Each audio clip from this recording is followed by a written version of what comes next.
Hi friends, welcome back to our channel bachelor boys kitchen. ఈరోజు మనం bachelor స్టైల్లో చేపల పులుసు ఎలా చేయాలో చూద్దాం.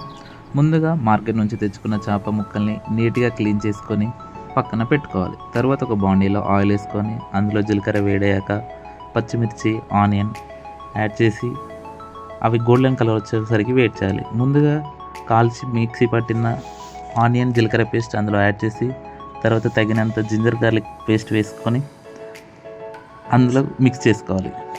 తర్వాత తగినంత పసుపు వేసుకొని ఆ మిశ్రమాన్ని మొత్తం మిక్స్ చేసుకోవాలి.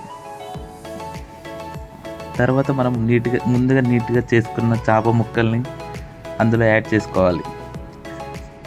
తర్వాత గరిటె పెట్టకుండా మన చేత్తో దాన్ని కిందికి పైకి మొత్తం కలిసేలా కలుపుకోవాలి.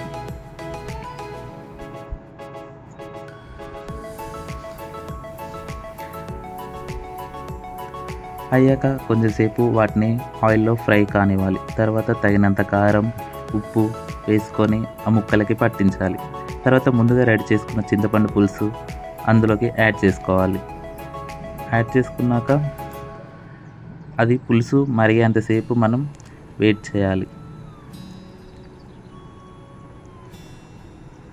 ఈలోపు మనం జీలకర్ర మెంతుల పొడిని వేయించుకొని మిక్సీ పట్టి పక్కన పెట్టుకోవాలి.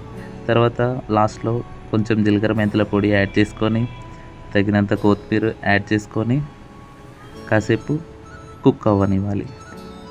లాస్ట్లో పులుసు చిక్కబడ్డాక గ్యాస్ ఆఫ్ చేసుకుంటే వేడి వేడి చేపల కూర ready. Please do like, share and subscribe.